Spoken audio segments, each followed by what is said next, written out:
Kia ora te whānau o I hukaraiti ko Andrew Aho.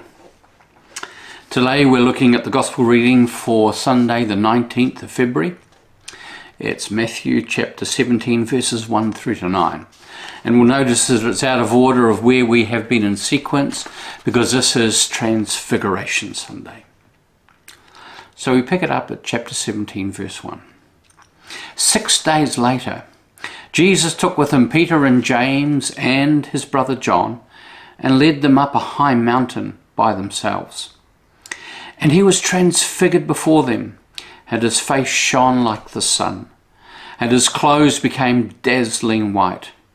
Suddenly there appeared to them Moses and Elijah talking with him. Then Peter said to Jesus, "Lord, it is good for us to be here. If you wish, I will make 3 dwellings here, one for you, one for Moses, and one for Elijah." While he was still speaking, suddenly a bright cloud overshadowed them, and from the cloud a voice said, "This is my Son, the beloved, with him I am well pleased. Listen to him." When the disciples heard this, they fell to the ground and were overcome with fear. But Jesus came and touched them, saying, "Get up and do not be afraid." And when they looked up, they saw no one except Jesus himself alone. As they were coming down the mountain, Jesus ordered them, "Tell no one about the vision until after the Son of Man has been raised from the dead." There's much that could be said about this. I'm going to keep it fairly simple today. It is clear to me that this experience, this event, marks a turning point.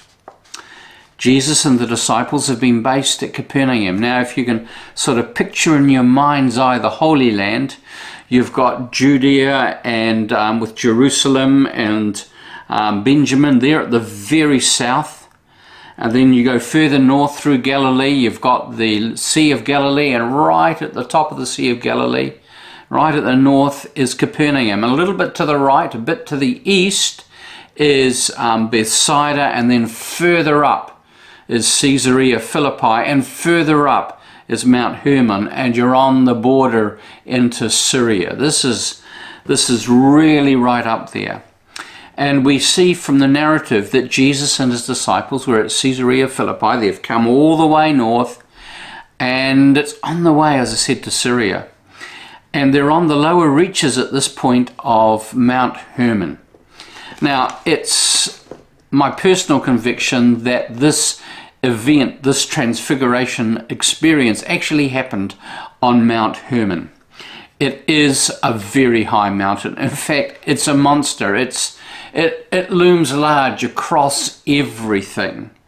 And from the top of Hermon, you can look on all directions, including right down south into Israel. It is very commanding. And I've wondered myself whether in the story of the temptations, which we will actually be considering next week, when we read that the tempter took Jesus up to a very high mountain and showed him all the kingdoms of the world, whether it might not have been actually the same place, whether it might not have been Mount Hermon, which would have been the place where the known world as Jesus had experienced was laid out before him. So from here, though, we see this is a turning point. This is the furthermost northward part of Jesus' travels during his whole lifetime, I think, during his 3 years of public ministry. This is as far north as he goes, and it's like he gets to here, has his experience, and then heads back south, back to Jerusalem and to death. And he knows what awaits him. So this experience, this event is in the last year, I want to suggest in the last months, perhaps in the closing weeks of Jesus' life and ministry. He knows that his time is short. There is an element of dread, an element of uncertainty, and yet knowing that this is what he's called to, that he's going from here to death. And it's in this context I want to suggest that this experience, this encounter actually takes place. I mean, it's possible Jesus could have just kept going. He could have kept going, but he doesn't. It's from here that he returns. And I want to suggest the possibility that it's this event that could be part of the key. From now on, we read he's going up to Jerusalem. Now, clearly, geographically, it's down, because Zion, Jerusalem, is hasn't got the same elevation by a country mile as Mount Hermon. But importance in these issues is more significant than size. In Jerusalem, although it's sitting on a hill which is far less significant, is much more important. So that's why they always talk about going up to Zion, going up to Jerusalem. And so here we have Jesus on this mount, this very high mountain. The first question I want to ask then is, who's the experience for? Is it for the disciples? No, I don't think so. I want to suggest that it's for Jesus. The three, James, John, and Peter, are simply witnesses to it. I mean, if they hadn't been there, who would have written about it? We find it in the three synoptics. And it is to prepare Jesus as he faces the music in Jerusalem with his arrest, trial, brutalization, and death. And through it all, he'll be sustained by the memory of this transfiguration experience. Now, I'm not going to go into the detail of it, of what happened to him and meeting with Moses and Elijah. That's all part of the story, and you can sort of start to join the dots when you... Yeah, I'm not going to go there today. But it finishes with the affirmation by the Father with some precious words. And I want us to notice these words, that they're the same as when Jesus started his ministry at his baptism. I really particularly like the way the New Living Translation puts it. This is my dearly loved Son, who brings me great joy. Listen to him. Now, they're exactly the same words that we find in Matthew chapter 3, verse 17, at his baptism.